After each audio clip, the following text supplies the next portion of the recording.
오늘 보실 하나님 말씀입니다. 마가복음 12장 18절부터 27절까지 있는 말씀입니다. 부활이 없다 하는 사두개인들이 예수께 와서 물어 이르되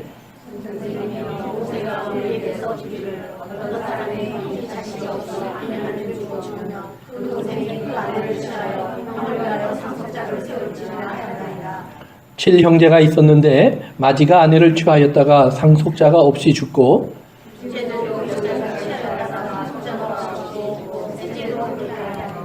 일곱이 다 상속자가 없었고 최후에 여자도 죽었나이다.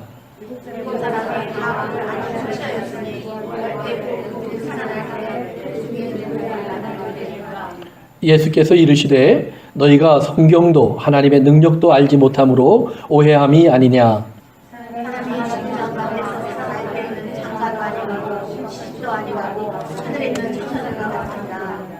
죽은 자가 살아난다는 것을 말할진대 너희가 모세의 책 중 가시나무 떨기에 관한 글에 하나님께서 모세에게 이르시되 나는 아브라함의 하나님이요 이삭의 하나님이요 야곱의 하나님이로라 하신 말씀을 읽어보지 못하였느냐.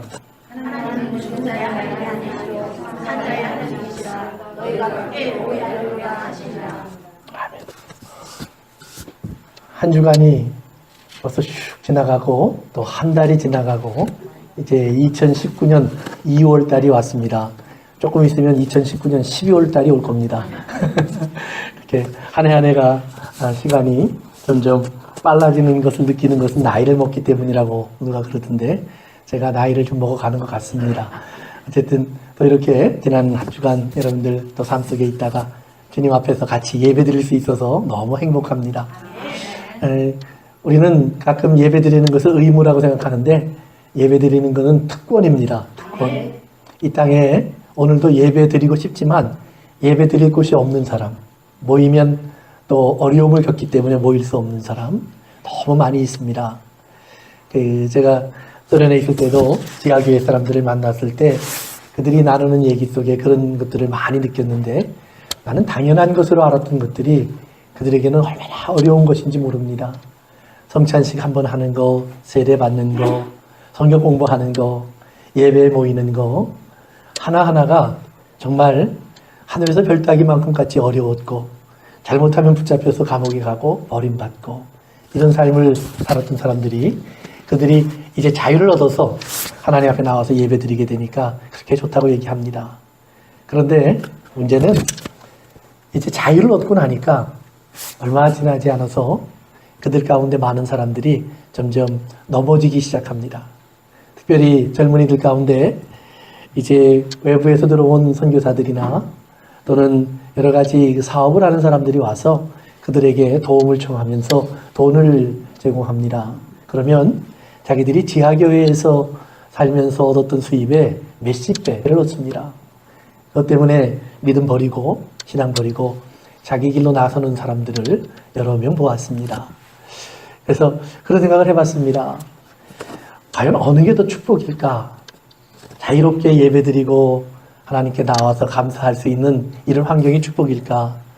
어려움 속에서 예배드리는 것 한 번 한 번이 하늘의 별 따기만큼 어려워서 그것 한 번 가기 위해서 기회를 기다리고 또 하나님께 간구하고 어쩌다 그런 기회가 오면 달려가서 함께 예배드리고 행복해하는 그것이 행복할까?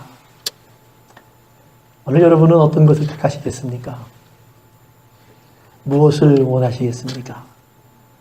한번 잘 마음에 질문해 보시기 바랍니다. 우리가 흔히 생각하는 신앙의 복, 예수 믿고 받는 복, 그것은 많이 잘못되어 있는 경우가 많습니다. 이 세상에서 우리가 말하는 많은 누림, 그것이 정말 복일까? 아니면 예수님의 경고처럼 부자가 하나님의 나라에 들어가는 것은 어렵다고 했는데 나는 어떨까? 두려워해 보신 적이 있습니까? 오늘 성경에서 말하는 예수님의 가르침 속에도 한 가지 예수님이 그들에게 깨우쳐 주려고 하시는 말씀이 있습니다. 너희들이 그 부활 후에 맞는 하나님의 나라에 대해서 잘못 알고 있다.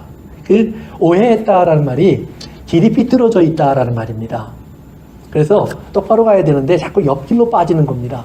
옆길로 빠지다 보니까 가야 할 곳에 가지 못하고 엉뚱한 곳에 갑니다. 하나님의 말씀과 하나님의 나라를 제대로 이해했으면 그 부활 후에 있을 하나님의 나라에 대해서 오늘 하는 질문 안 한다는 말입니다. 그런데 그들은 이런 질문을 합니다. 천국에 대한 이야기를 할 때 단순히 오늘 본문에 나오는 이런 질문 말고도 몇몇 대표적인 오해들이 있습니다. 그 중에 하나가 그런 거죠. 하나님의 나라는 이 땅에서 수고한 사람들에게 그 차등을 두고 하나님이 상을 준다. 차등을 둔다. 그 말에는 저도 어느 정도 동의를 합니다. 차이가 있을 겁니다. 10거울을 받는 사람도 있고 5거울을 받는 사람도 있었을 테니까. 그런데 그것이 오늘 우리가 생각하는 차등은 아닙니다. 10거울을 가지는 사람이 있기에 우리는 그 거울에서 사는 행복함을 누릴 수 있습니다. 오늘 여러분, 이 미국이라는 커다란 나라가 돌아가고 있습니다.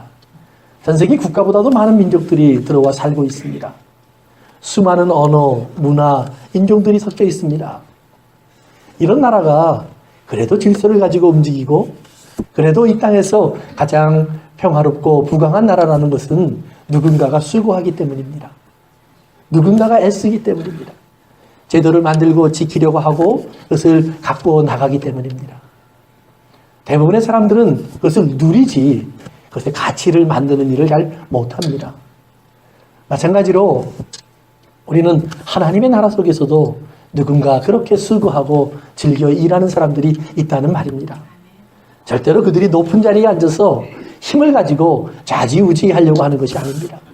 내가 돈이 많고 너는 돈이 없으니까가 아닙니다. 혹시라도 하나님의 나라의 큰 상급을 받았다면 조금 더 어렵고 조금 더 약하고 조금 더 부족한 사람들을 찾아다니면서 채우는 일에 힘쓰는 나라가 하나님의 나라일 겁니다.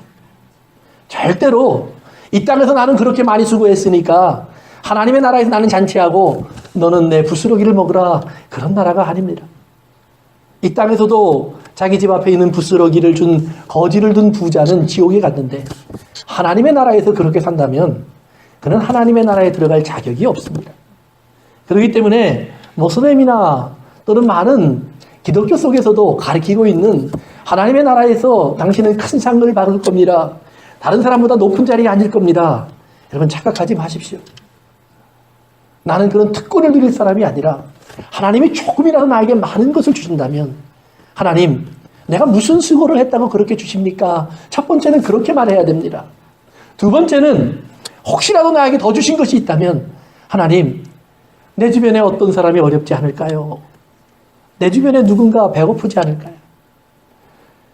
이스라엘 사람들이 광야에서 아침이면 만나를 주스러 나가지만 아파서 못 나오는 사람, 혹은 게을러서 못 나오는 사람, 혹은 다른 사정 때문에 그날은 나오지 못한 사람들이 반드시 있었습니다.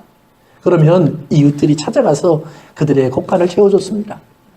그들의 밥통에 밥을 담게 해주고 그들의 반찬에 고기를 올려놓도록 자기 것을 나누었습니다.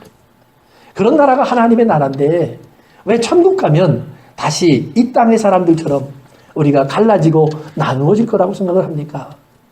사랑하는 성도 여러분, 그런 천국을 바랐다면 나에겐 천국이 없다라고 생각하십시오. 두 번째로 어떤 사람들은 그러기 때문에 하나님의 나라 자체를 부인하는 사람도 있습니다. 사람이 죽으면 그만이지. 사람의 영혼이 살아있기는 할까? 없을 거야. 오늘 성경에 나오는 사두개인들도 영혼을 부정하는 사람들입니다. 그들은 천국과 지옥을 그러게 믿지 않습니다. 여러분, 의외로 많은 기독교인들이 지옥을 믿지 않습니다. 사랑하는 성도 여러분, 성경은 분명히 말합니다. 천국도 지옥도 있습니다. 지옥은 물론 하나님께서 사람을 보내려고 원래 만드신 곳은 아닙니다. 그러나 사람들 가운데 스스로 사단의 자식이 되는 사람들이 있다는 말입니다.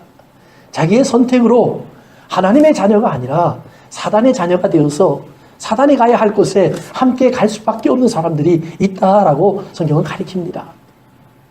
성도 여러분, 오늘 우리들의 이 삶이 절대 이 땅에서 끝날 거라고 생각하지 마십시오. 인간은 하나님이 하나님의 형상으로 만들었습니다. 하나님의 형상의 가장 핵심 중에 하나가 영이라는 것입니다. 영. 하나님은 이 땅에 하나님의 영을 인간의 육체 안에 심으십니다. 육체 안에 담으십니다. 하나님의 영이 우리 안에 거한다는 말입니다. 오늘 여러분들의 삶 속에도 분명히 영혼이 있고 그러기에 하나님이 영원하시다면 우리의 영혼도 영원합니다. 우리의 영혼이 영원하려면 반드시 우리의 육체는 일어나야 합니다. 그리고 그 육체 안에 하나님이 거하게 하시는 영과 함께 우리의 영혼이 계속 될 것입니다. 성경은 말합니다. 어떻게 이런 육체가 썩어지는데 그런 육체가 될 수 있을까? 바울은 말하기를 하나님이 새도 육체로 만들지 않았니? 짐승들도 육체로 만들지 않았니? 사람도 육체로 만들지 않았니? 사람들을 보면 이런 사람 저런 사람 각각의 육체를 만들지 않았니? 그렇다면 하나님이 이 땅의 삶을 살 수 있는 육체도 만들 수 있지만 영혼이 살아야 되는 육체도 만드시는 하나님이다. 그것을 새로운 몸이라고 합니다. 부활의 몸이라고 합니다. 반드시 여러분의 몸이 일어날 것을 믿으시기 바랍니다. 여호와의 증인처럼 그저 천국만 있고 지옥이 없다고 말하는 사람들이 있습니다. 가끔 하나님의 사랑을 너무 강조하는 나머지 하나님은 사랑이신데 어떻게 사람을 지옥에 보내실까? 그런데 여러분, 하나님이 지옥에 보내는 것이 아니라 우리가 택하여 갑니다. 하나님은 그러기 때문에 어떤 죄인도 죄 때문에 지옥에 보내지 않습니다. 회개하지 않기 때문에 갑니다. 회개하지 않는다는 말은 자기 스스로 하나님을 부인하고 자기 스스로 하나님과 상관이 없다고 생각하는 사람들이라는 말입니다. 사람에게 주어져 있던 자기의 결정권을 가지고 자기가 그런 결정을 했다는 말입니다. 사랑하는 성도 여러분, 가끔 우리 주변에 보면 개중에 어떤 악한 사람들이 등장합니다. 과연 사람이 그 정도로 악해질 수 있을까 하는 악인들이 있습니다. 너무 잔인하고요. 너무 무감각합니다. 사람의 목숨을 빼앗는 것을 그저 파리 목숨 빼앗듯이 합니다. 사람을 멸시하는 것을 아무것도 아닌 것이냐 합니다. 요즘도 가끔 미국에서 최근에 많이 문제가 되어서 뉴스에 등장하는 것들이 있습니다. 인종차별의 문제입니다. 이제는 없어질 때쯤 되었는데 이 정도 지내왔고 세상을 보는 눈이 있고 제대로 된 사람들이라면 이 땅에는 다양한 색깔의 사람들도 있고 다양한 수준의 사람들도 있고 또 그 중에는 장애가 있고 불편한 사람도 있는 것이 오늘의 이 땅의 사람들의 모습들이라고 우리가 알아야 합니다. 그리고 자기가 누리는 무언가가 있다면 그것이 저들을 섬길 수 있는 도구이지 저들을 누를 수 있는 도구는 아닌 것도 알아야 합니다. 그런데 왠지 사람들은 악해지고 있습니다. 사람들을 차별하고 무시하고 그리고 그들을 없애려고 합니다. 사랑하는 성도 여러분, 여러분들의 삶 속에서 혹시 그런 경험이 있었는지는 모르지만 저는 제가 미국에 와서 채 1년이 되지 않았을 때 나에게 한국으로 돌아가라는 말을 하는 사람을 만난 적이 있습니다. 길거리를 지나가다 남대없이 그 소리를 들었습니다. 얼마나 충격이었는지 모릅니다. 제가 알던 미국은 그때까지 선교사들의 나라였습니다. 온 세계에 복음을 전하기 위해서 선교사를 보내고 그 나라의 가난한 사람들이나 어려운 사람들을 위해서 섬기고 봉사하는 사람들. 그런데 내 곁을 지나가던 어떤 사람들이 창문을 열고 소리를 질렀습니다. 영어도 잘 못할 텐데요. 왜 그 말은 그렇게 귀에 잘 들리는지 몰라요. 많이 아팠고 많이 우울했습니다. 이것이 미국이구나. 사랑하는 성도 여러분, 우리의 삶 속에서 우리는 종종 하나님의 나라에 대한 오해들을 합니다. 하나님은 사랑이라고, 그러기에 지옥은 없을 거라고. 아닙니다. 있습니다. 사랑하는 성도 여러분, 하나님의 나라가 있고 지옥도 있고 부활도 있고 영생도 있습니다. 오늘 우리가 하나님의 말씀에 제대로 귀를 기울이면 하나님은 우리가 그러한 것을 알도록 인도해 주실 줄로 믿습니다. 히브리서 3장에서 히브리 기자는 그렇게 기록을 합니다. 우리가 이 땅을 살면서 하나님이 말씀하시는데 우리의 마음을 강팍하게 딱딱하게 해서 그의 말씀을 안 들으려고 하고 하나님의 말씀을 자꾸 시험하려고 하고 하나님의 말씀을 여러분들이 귀를 막고 외면한다면 우리는 딴 길로 갈 수밖에 없다라고 얘기합니다. 또한 우리 주변에 있는 많은 탐욕거리, 유혹거리에 끌려다니기 시작하면 우리는 그렇게 넘어질 수밖에 없다라고 얘기합니다. 많은 분들이 인간의 연약함을 얘기하면서 유혹에 넘어짐을 얘기합니다. 맞아요. 그러나 우리가 육체적인 훈련만 해도요, 여러분 어느 정도 중독이나 나를 어렵게 하는 유혹으로부터 자기를 지킬 수 있는 사람이 되기도 합니다. 도덕적으로도 우리는 스스로를 자기를 잘 훈련시키면서 좀 더 나은 사람이 될 수 있습니다. 마찬가지로 하나님의 사람들이 하나님의 음성에 귀를 기울이면서 하나님의 뜻을 찾고자 하는 마음이 간절하다면, 그리고 그 간절함을 따라 여러분의 삶을 살아간다면 하나님께서는 우리가 유혹에서 나와서 바른 길로 갈 수 있도록 인도해 주실 것입니다. 하나님은 하나님을 찾는 자들에게 숨기지 않으신다고 말을 합니다.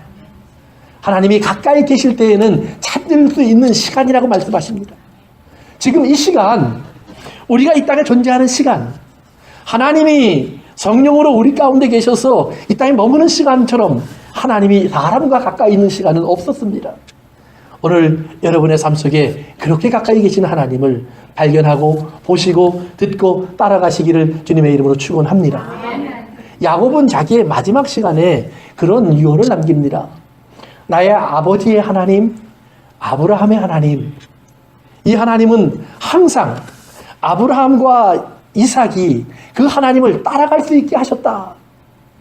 그러기 위해서 하나님은 항상 그들 앞에 계시면서 얼굴을 보여주셨다. 이렇게 표현하고 있습니다. 그 성경을 풀어놓고 하나님은 그들 앞에 계시면서 항상 얼굴을 보여주셨다. 어디로 가야 할지. 가끔 아브라함이나 이삭의 삶을 보아도 저들이 눈을 가릴 때가 있었습니다. 세상 것을 보느라고 하나님을 놓칠 때가 있었습니다. 그렇다고 하나님 포기하지 않습니다. 그들이 잠시 눈을 감고 있으면 깨워주셨습니다. 그리고 눈을 뜨게 하셨습니다. 그리고 하나님의 소리를 듣게 하셨고 따라오게 하셨습니다. 성도 여러분, 오늘도 하나님께서 여러분들의 삶 속에서 그렇게 말씀하실 줄로 믿으시길 주님의 이름으로 축원합니다. 하나님께서 나에게 그렇게 가까이 하길 원하신다. 하나님의 이 마음을 여러분이 아셔야 합니다. 얼마나 간절히 원하시는지. 그렇기 때문에 하나님이 예수 그리스도를 땅에 보내실 때에 하나님은 말씀이 육신이 되어 오십니다. 하나님의 영광, 존귀, 우리가 생각하는 하나님다운 멋있는 모습은 다 놔두고 하나님이 우리에게 보여주시기를 원했던 하나님의 마음, 하나님의 뜻, 하나님의 생각, 하나님의 의지, 하나님의 사랑을 가지고 우리에게 오셨다라는 말입니다. 그리고 예수님의 삶을 통해서 하나님은 하나님이 사랑이심을 보여줍니다. 그 사랑은 끝까지 하는 사랑입니다. 죽기까지 하는 사랑입니다. 절대적인 사랑입니다. 뭐 상대적으로 당신이 하니까 나도 이만큼 아닙니다. 우리가 죄인 되었을 때 우리를 사랑해 주시는 사랑입니다. 우리를 위해 죽을 수 있는 사랑입니다. 죄인인 우리, 의로운 자가 아닙니다. 거룩한 자가 아닙니다. 죄인인 우리, 하나님을 심지어 부정하는 우리를 위해서 죽을 수 있는 사랑을 가지고 오신 분이 우리 예수님인 것을 꼭 기억하시기를 바랍니다. 하나님은 이렇게 하나님의 나라에 대한 오해를 하는 사두개인들과 오늘 예수님을 통해서 대화를 하십니다. 사두개인들은 그 당시에 우리가 생각하고 있는 바리새인들보다 훨씬 더 지독한 사람들입니다. 한편으로는 세상적인 성공이나 물질에 취해 있는 건 맞습니다. 그들은 로마 황제로부터 임명을 받은 로마 총독이나 헤롯에게 또 그들의 마음을 사서 성전을 관리하는 책임자들이 됩니다. 제사장이 되고요. 그리고 대제사장이 됩니다. 성전에서 들어오는 모든 헌금을 관리하고 그 수익으로 그들은 부유해지고 풍요로워집니다. 예수님이 성전에 들어가서 동전 바꾸는 사람들이나 재물을 파는 사람들을 다 내어 쫓았을 때 그 물질의 주인들은 다 사두개인들이었습니다. 그러니까 예수님이 성전을 뒤엎었을 때 가장 크게 손해를 보고 상처를 입은 사람들은 사두개인들입니다. 그래서 나중에 사도행전 4장에 가면 그런 말이 나옵니다. 예수님의 제자들이 예수님의 부활을 전하면서 복음을 전하고 있을 때 성전에서 사두개인들과 제사장들이 바로 예수님의 제자들을 불러놓고 다시는 이런 메시지를 전하지 말라라고 가르칩니다. 성전에서 이런 메시지 나누지 말라라고 그들에게 엄명합니다. 왜냐하면 성전은 그들의 구역이기 때문입니다. 사두개인들에 비하면 바리새인들은 훨씬 나은 사람들이라고 역사의 기록자들은 기록을 해놨습니다. 예수님의 형제 야고보를 죽인 것도 사두개인들이라고 말을 합니다. 예수님을 죽이기 위해서 가장 먼저 계략을 시작한 것도 사두개인들이라고 말을 합니다. 유다가 찾아와서 대제사장들과 의논했을 때 유다에게 30냥 돈을 주면서 예수를 팔아라라고 돈을 준 사람도 사두개인들입니다. 나중에 유다가 내가 예수님을 판 것이 잘못입니다 라고 후회하고 왔을 때 그 사람의 회개를 받아주지 않고 그 사람이 다시 내놓는 돈을 거절한 사람들도 사두개인들입니다. 이들은 지독한 사람들입니다. 그들은 성경도 모세가 쓴 5권의 책, 창세기, 출애굽기, 레위기, 민수기, 신명기만 중요하다고 생각을 합니다. 그 안에 있는 말은 글자 그대로 지켰습니다. 그렇기 때문에 혹시라도 이스라엘 사람들 가운데 그 안에 기록된 말씀을 어기는 사람들이 있으면 아주 지독하게 그 율법대로 적용을 했고 율법에 맞지 않는 사람들을 잔인하게 다루었습니다. 그래서 사두개인들을 근본주의자라고 말을 합니다. 성경에 있는 말 글자 그대로 하나도 바꾸면 안 된다라는 사람들입니다. 그러면서도 우리가 알고 있는 시편이나 잠언이나 전도서나 또는 이사야, 예레미야, 에스겔, 다니엘서와 같은 이런 예언서나 이런 시, 지혜, 문학서는 그것은 참고서이지 성경은 아니라고 생각을 했습니다. 그렇기 때문에 그들의 눈에는 창세기부터 신명기까지 아무리 읽어보아도 부활이라는 말이 나오지 않습니다. 그렇기 때문에 그들은 부활은 없다라고 말을 하는 겁니다. 영원한 나라가 없습니다. 그러기에 그들은 영원한 나라도 없다라고 얘기를 합니다. 비록 천사들은 등장하지만 그들은 그 천사마저도 없다라고 이야기를 합니다.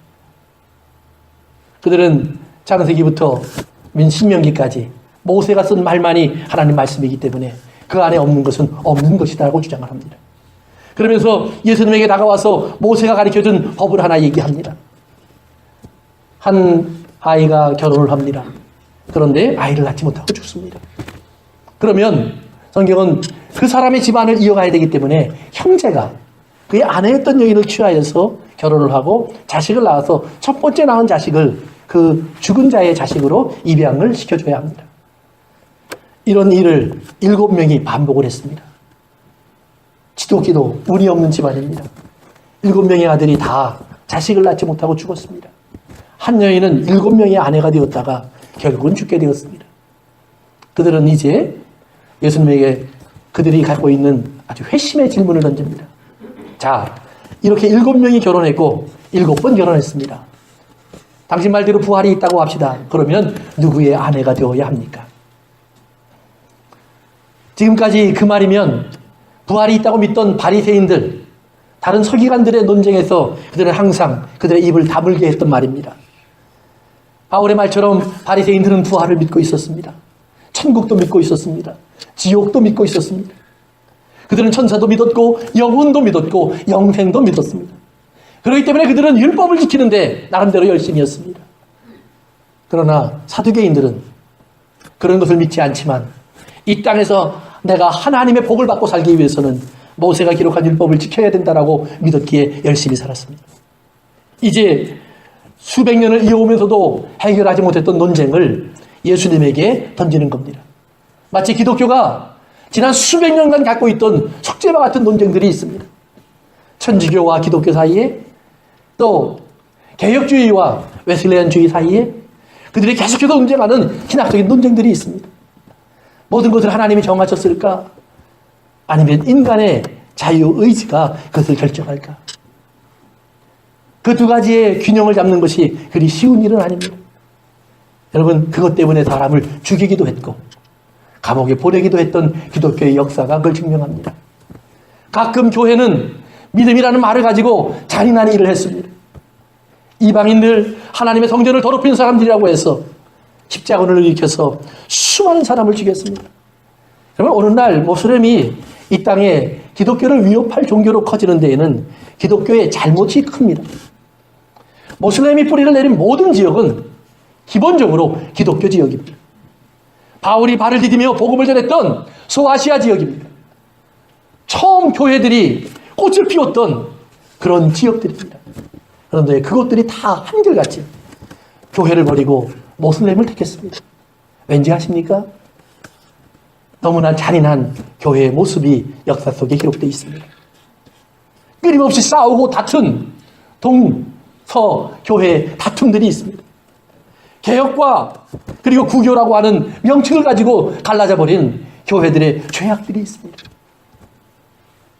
지금까지도 우리는 그런 갈라짐을 그대로 유지해 오고 있습니다. 아무리 아니라고 하지만 우리 교회와 이웃 교회는 남과 같습니다. 우리 교단과 저 교단은 경쟁 관계입니다. 소련의 지하교회 성도들이 소련이 해방되면서 수많은 선교사들이 들어올 때 그들을 형제로 맞았습니다. 채 1년이 지나지 않아 그들이 다 탄식합니다. 우리가 왜 그랬을까? 왠지 아십니까? 선교사들이 들어와서 다 선교사들의 교회를 세웠습니다. 지하교회 일꾼들을 빼앗아 왔습니다. 지하교회보다 많은 자원, 물질을 가지고 사람들을 모아들였습니다. 주야 교회는 작아지고, 그리고 선교사들이 세운 각종 교회들이 한국에서 온 교회, 미국에서 온 교회, 장로교가 세운 교회, 감리교가 세운 교회, 성결교가 세운 교회, 온갖 교회들로 그 땅은 각축지가 되었습니다. 그들은 탄식하고 그들은 울었습니다. 왜 그랬을까? 오늘날 소련의 선교가 어려워진 가장 큰 이유는 거기에 있습니다. 소련의 선교를 하려면 소련에 있는 교회가 선교사를 환영해야 합니다. 법적으로.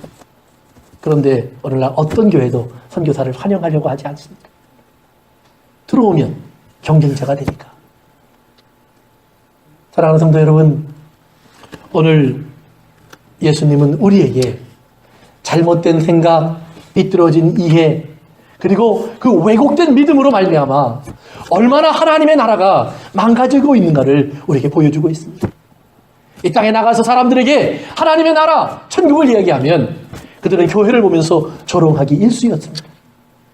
사랑하는 성도 여러분, 우리가 바른 길을 찾아갈 수 있기를 바랍니다. 하나님이 진정 보여주시려고 했던 참된 하나님의 나라, 예수님이 이 땅에 오셔서 우리에게 나를 따라오너라고 하셨던 바로 그 나라가 우리에게 있는가를 찾아보셔야 합니다. 나를 따라오려거든 이렇게 하면 따라올 수 있다고 말한 그 십자가가 어디에 있는가를 봐야 합니다. 교회의 장식으로 있는 십자가는 십자가가 아닙니다. 예수님은 자기 십자가를 지고 따라오라고 합니다. 지고. 좀 미안한 얘기지만 교회가 들어가려면 열쇠가 있는 것 자체가 좀 부끄러운 일입니다. 이렇게 작은 교회도 열쇠가 있는데 큰 교회는 어쩔까요? 성도 여러분, 아닌 것 같지만 교회의 문화가 바뀌어졌습니다. 교회의 조직이 바뀌어졌습니다. 하나님의 복음이 예수 그리스도의 삶에서 쉽게 이 땅의 사람들에게 만져졌습니다. 만질 수 있었고 다가갈 수 있었습니다. 그러나 지금은 다가가기 힘들고 만지기 어려운 분입니다. 그분이 앉아서 먹는 식당을 내가 들어가려면 돈이 모자라 들어갈 수 없을 수도 있습니다. 사랑하는 성도 여러분, 무언가 잘못되고 무언가 하나님의 보시기에 마음이 아픈 모습이 아닐까 우리가 질문해 봐야 합니다. 오늘 교회는 다시 한번 하나님의 복음 안으로 돌아가야 합니다. 예수님에게 찾아와서 회심의 질문을 던지면서 과연 누구의 아내가 될 것입니까? 라고 하는 바리새인의 질문처럼 우리도 모르는 사이에 우리는 이것이 하나님의 나라가 아닙니까? 라고 말하는 이 땅의 사람들의 생각 속에 그들이 천하게 보이는 그런 모습밖에 남아있지 않는 하나님의 나라를 가지고 있는 교회의 모습을 회개하셔야 합니다. 정말 하나님 보시기에 참된 나라라면 성경이 말하는 것처럼 부활 후에는 그런 것이 없어. 결혼이 없다라고 말합니다. 예, 결혼이 한 번 있습니다. 어린 양의 결혼입니다. 그것은 우리가 생각하는 한 남자와 한 여자의 결혼, 그래서 가정을 이루고 자녀를 낳고 그런 결혼이 아닙니다. 아담과 하와 원래 한 몸이었는데 둘로 나누어졌습니다. 그리고 하나님 말씀하십니다. 두 사람이 한 몸이 될지니라. 예, 예수 그리스도를 신랑으로 두고 교회가 신부가 되어서 예수 그리스도 안에서 하나 되는 것입니다. 그래서 우리 모두가 하나다라는 말입니다. 그렇기 때문에 교회는 한 몸이면서 또 수많은 사람이 있는 겁니다. 한 몸일 때는 신부가 되고 수많은 사람이 되면 자녀가 됩니다. 그래서 한 사람 한 사람은 자녀라고 부릅니다. 그러나 하나로 뭉치면 신부라고 부릅니다. 우리 안에 두 가지의 성이 존재한다는 말입니다. 하나님 안에서는. 사랑하는 성도 여러분, 예수 그리스도의 신부로 우리 모두가 하나가 됨을 믿으시길 바랍니다. 우리가 다 하나가 되었다면 내 몸 안에 좀 귀한 부분도 있고 좀 천한 부분도 있을 겁니다. 그러나 그 모든 것이 필요하다는 것입니다. 발가락 하나, 손톱 하나, 머리카락 하나 다 있어야 한다는 말입니다. 오늘 나의 자리를 하나님께 감사하시고 저가 내 옆에 있음을 하나님께 감사할 수 있는 우리가 될 수 있기를 바랍니다. 우리가 서로를 바라보면서 저가 있기에 감사할 수 있는 우리라는 개념을 이해할 수 있기 바랍니다. 그래서 예수 그리스도 안에서 우리가 한 번의 결혼은 있습니다. 그러나 그 결혼은 자녀를 낳기 위한 결혼이 아니라 예수 그리스도와 한 몸임을 확인하는 시간이라는 겁니다. 그것이 확인된 후에 우리는 하나님의 나라에서 주님과 함께 살게 됩니다. 영원히 살게 됩니다. 거기에서 더 이상 이 땅의 사람들처럼 아프거나 죽는 것이나 슬퍼하는 것이나 눈물을 흘리는 것은 없습니다. 병들고 죽는 것도 없습니다. 가난하고 부자도 없습니다. 남자와 여자의 차별도 없습니다. 흑과 백의 구분도 없습니다. 사랑하는 성도 여러분, 그 안에서는 모두가 서로에게 존귀하고 아름다운 자일 뿐입니다. 내가 높으면 높은 만큼, 내가 크면 큰 만큼 작고 보잘것없는 자들이 그렇게 소중하고 아름답다는 말입니다. 자식을 품에 안아봤을 때의 느낌이 있습니다. 작고 보잘것없어요. 너무나 조그매요. 그런데 그 자식을 팽개칠 수 있는 사람은 아무도 없습니다. 그 자녀가 떨어진다면 자기 몸으로 막을 겁니다. 그 자녀가 넘어진다면 자기가 먼저 그의 밑에 들어가기를 원할 겁니다. 그 자녀가 아프다면 먼저 자기 몸이 부서지기를 원할 겁니다. 그 자녀가 눈물을 흘리면 내가 대신 흘려둘 길을 찾을 겁니다. 사랑하는 성도 여러분, 작고 보잘것없는 것이 거기에서는 그것이 잘못된 것이 아닙니다. 너무나 소중하고 귀하고 아름다운 것입니다. 나에게 주신 최고의 선물들입니다. 그렇기 때문에 예수님은 이 땅에 오셔서 죄인들 한 사람 한 사람들을 만날 때 최고의 선물로 만나셨습니다. 허물 많은 사람들을 만날 때 가장 귀한 사람들로 만나셨습니다. 이 땅에 잘난 사람, 뛰어난 사람, 가진 사람들이 만나자고 할 때 예수님은 그것을 너무 가볍게 여기셨습니다. 그들이 생각하는 존귀한 자의 자리, 높은 자들이 앉는 자리, 큰 자들이 모이는 모임, 예수님의 눈에는 그것이 이 땅의 바람 같은 것이었습니다. 지푸라기 같았습니다. 사랑하는 성도 여러분, 오늘 여러분의 삶 속에 진짜 하나님의 나라가 마음으로 파고 들어올 수 있기를 바랍니다. 그래서 내 눈에 아버지 하나님, 작고 보잘것없는 자들이 존귀하게 보이지 않는다면 기도하셔야 합니다. 하나님의 나라가 내 안에 없음을 탄식하셔야 합니다. 하나님의 나라의 눈, 예수님의 눈으로 내가 이 세상을 볼 수 없는 나를 탄식하셔야 한다는 말입니다. 왜냐하면 하나님은 지금도 살아계셔서 일하시는 하나님입니다. 예수님의 대답이 그랬습니다. 하나님은 어떤 하나님인 줄 아니? 아브라함의 하나님, 이삭의 하나님, 야곱의 하나님이야. 그 말에 부활과 무슨 상관이 있습니까?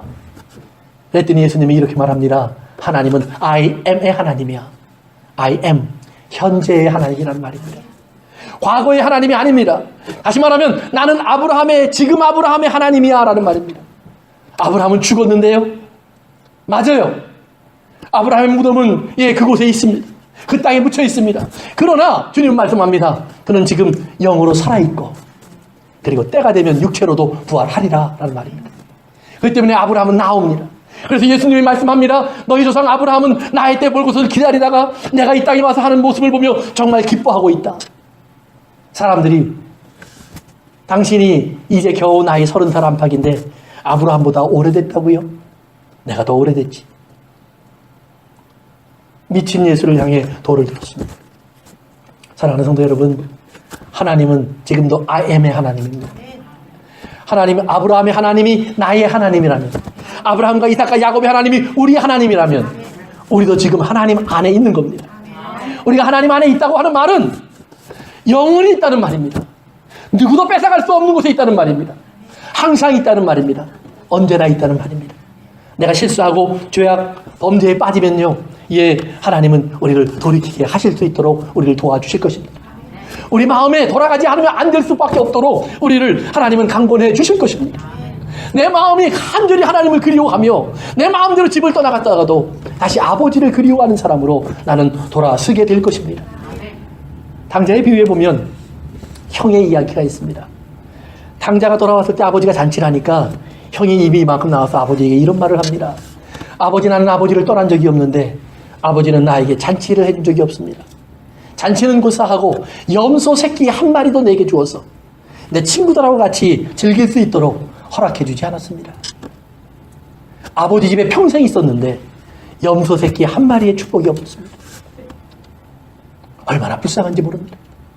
하나님을 나는 어려서부터 믿고 있는데 죽어라 죽어라 일만 하고 봉사만 하지, 하나님, 내게는 하나님이 주시는 요만한 복도 없습니다.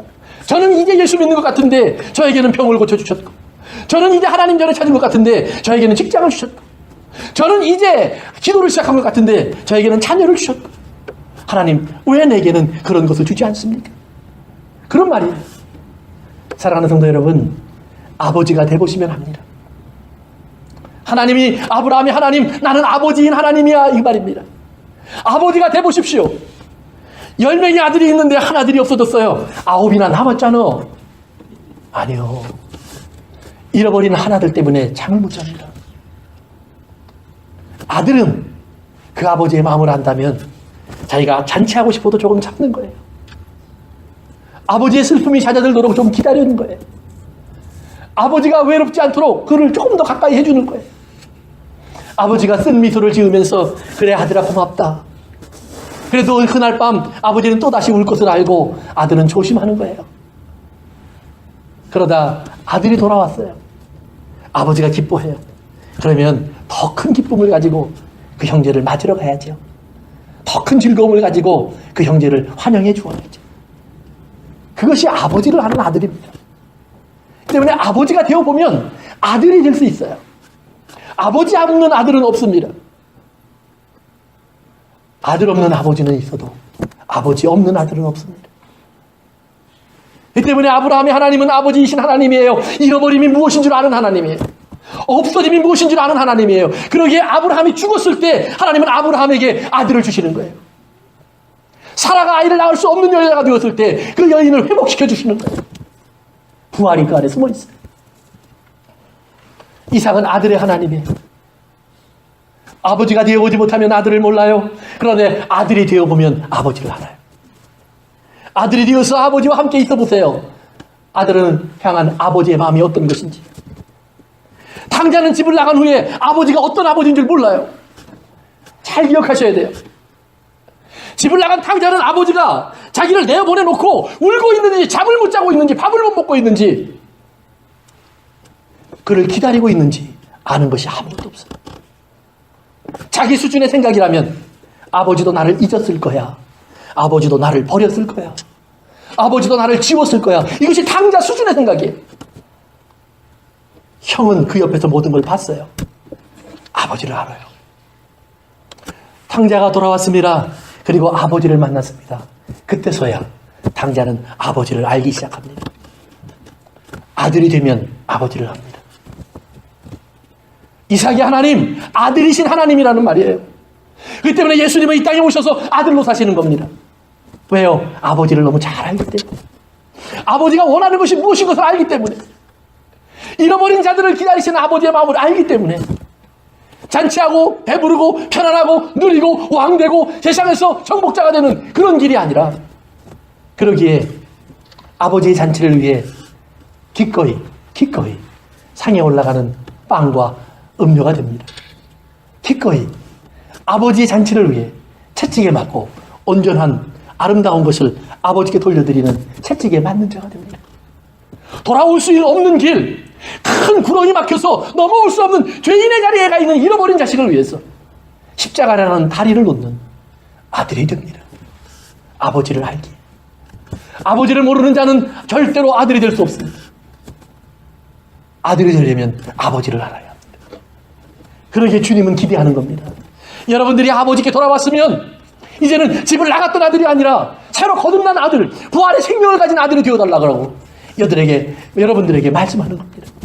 이삭의 하나님, 아들을 가지신 하나님, 충성된 아들, 십자가로 보내도 아멘 하는 아들, 가지 말라고 하면 안 가는 아들, 음물을 파면 그 음물에 아버지의 이름을 붙여놓는 아들, 자기의 삶의 순간순간을 아버지의 이름으로 채우는 아들.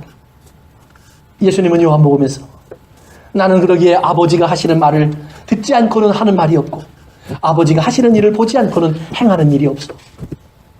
사랑하는 성도 여러분, 아들의 하나님, 오늘 살아계신 하나님인 줄로 믿습니다. 그 하나님 살아계셔서 부활의 생명으로 돌아오는 아들들에게 종의 자리로 던져놓는 것이 아니라 우리들에게 생명을 주시고 기쁨을 주시고 평강을 주시고 안식을 주시는 하나님의 은혜를 기억하실 수 있기를 바랍니다. 야곱의 하나님, 야곱처럼 이기적이고 자기중심적인 사람이 없습니다. 야곱은요, 건강하고 힘이 있을 때 철저하게 자기 것을 찾아다닙니다. 형에게서 장자권을 빼앗고요, 삼촌 집에 가서는 삼촌의 양과 염소와 여러 가축들을 모으는 일에 힘을 다했습니다. 부인도 넷이나 모았습니다. 자식들도 많이 낳았습니다. 그리고 이제 자기 것을 지키기 위해서 도망치기 시작합니다. 그런 그가 야복강에서 다시 한번 하나님을 만납니다. 그때 그는 그렇게 말합니다. 하나님, 나는 아직도 복이 없어요. 돈도 있고 자식도 있고 부인도 있고 건강도 있고 다 있습니다. 그런데 복이 없어요. 사랑하는 성도 여러분, 오늘 여러분의 자리에서 여러분이 복이 없음을 깨달으면 복이 있는 겁니다. 나는 무언가 하나가 없구나. 하나님께 복을 구합니다. 하나님이 그에게 두 가지 선물을 주십니다. 하나는 이름을 바꿔주십니다. 이스라엘. 또 하나는 엉덩이 뼈를 쳐서 절름발이로 만들어 버리십니다. 절름발이. 그저 적당한 절름발이가 아닙니다. 평생 지팡이를 짚고 다녀야 합니다. 그래서 야곱은 나중에 보면 지팡이를 짚고 이렇게 되어 있습니다. 이제는 여기가 너무 아파서 한 발자국도 자기 마음대로 뗄 수 없습니다. 꼼짝도 할 수 없습니다. 그때부터 재미있는 것은 야곱은 잃어버리기 시작합니다. 그 전까지 야곱은 원하는 걸 다 얻었습니다. 축복 얻었고요, 장자권 얻었고요, 물질 얻었고요, 부인 얻었고요. 시간은 걸렸지만, 속임을 당했지만 그래도 마침내 자기 작전이 다 성공합니다. 그런데 이것이 부러지고 이스라엘이라는 이름을 얻고 나서부터 빼앗기기 시작합니다. 딸이 겁탈을 당합니다. 자녀들이 살인자가 됩니다. 형제 간의 우애가 깨어져 버립니다. 요셉은 형님들에게 팔려버립니다. 야곱은 그때부터 우는 자가 됩니다. 나는 슬피 울며 음부로 들어가 있습니다. 나는 지금 지옥에 떨어져 있는 사람이 됐습니다, 하나님. 그러면서 야곱은 탄식하며 삽니다. 그런데 그 야곱에게 어느 날 소식이 들려옵니다. 요셉이 살아있다. 잃어버리기 시작하니까, 모든 것을 내려놓기 시작하니까, 마지막에는 하나님이 이 땅을 너와 내 후손에게 줄 거야 했던 그 땅마저도 지킬 수 없어서 젖과 꿀이 흐르는 땅에서 젖도 꿀도 먹지도 못하고 마시지 못하고 야곱은 애굽으로 갑니다. 아십니까? 하나님의 품에 들어와서 우리가 안식을 누릴 거라고 얘기를 했는데 쉬지도 못하고 누리지도 못하고 다시 세상에 던져져서 종처럼 산다는 말입니다. 손가락질 받는 사람으로 산다는 말입니다.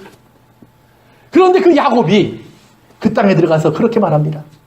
나는 이제 복을 줄 수 있는 사람이 되었습니다. 바로에게 복을 주고 자식들에게 복을 줍니다. 그가 뭐라고 소원하는지 아세요? 하나님, 내 자녀가 이제는 아브라함의 하나님, 이삭의 하나님, 야곱의 하나님의 자식이 되게 하여 주옵소서. 나를 이렇게 만드신 하나님의 자식이 된다면 더 이상 바랄 것이 없습니다. 예수님이 이 땅을 떠나시면서 말합니다. 내가 가면 하나님께서 성령을 너에게 보내주실 거야. 성령이 너에게 오시면 너희가 하나님의 자녀인 것을 증거해 주실 거야. 나처럼 하나님을 아버지라 부르게 해주실 거야. 너에게 아들의 영을 주실 거야. 사랑하는 성도 여러분, 예수님이 목숨을 주면서 사랑하는 사람들에게 주고 싶은 것은 그것 하나입니다. 내 아버지가 너희의 아버지가 되시고 내 하나님이 너희의 하나님이 되시고 나와 함께 하셨던 것처럼 너희와 함께 하시고 나에게 같이 하셨던 것처럼 너희와 같이 하신다면 너희도 나같이 말할 거야. 하나님, 내 자녀에게 하나님은 나의 하나님이 저의 하나님이 되어 주시옵소서. 여러분, 오늘 여러분은 그 말을 하실 수 있습니까? 그 하나님이 여러분의 하나님입니다. 비뚤어진 생각 속에서 이 땅의 것을 놔두고 세상의 물질과 부귀와 영화와 성공을 가지고 그것이 하나님이라고 붙잡으려고 하던 사두개인들은 알지 못하는 하나님의 나라입니다. 십자가를 지어도, 나를 십자가에 내어주셔도, 나를 채찍에 맞게 하셔도, 나를 창에 찔리게 하셔도, 침뱉음을 당하게 하셔도 하나님, 나의 하나님이 저들의 하나님이 되었으면 좋겠습니다. 내 남편의, 내 아내의, 내 어머니의, 내 자식의. 사랑하는 성도 여러분, 오늘 여러분의 마음속에 이 소원이 일어난다면 여러분은 부활의 하나님을 아시는 겁니다. 그 부활의 하나님을 아신다면 오늘 여러분들은 가장 행복한 자입니다. 여러분의 앞에 기다리고 있는 하나님의 나라로 여러분은 바로 가고 있기 때문입니다. 비뚤어지면 그런 나라는 없어집니다. 그러나 바른 길을 가면 하나님의 나라가 분명히 나타납니다. 그 나라에서 우리 모두가 다시 만날 수 있기를 주님의 이름으로 축원합니다. 기도합니다.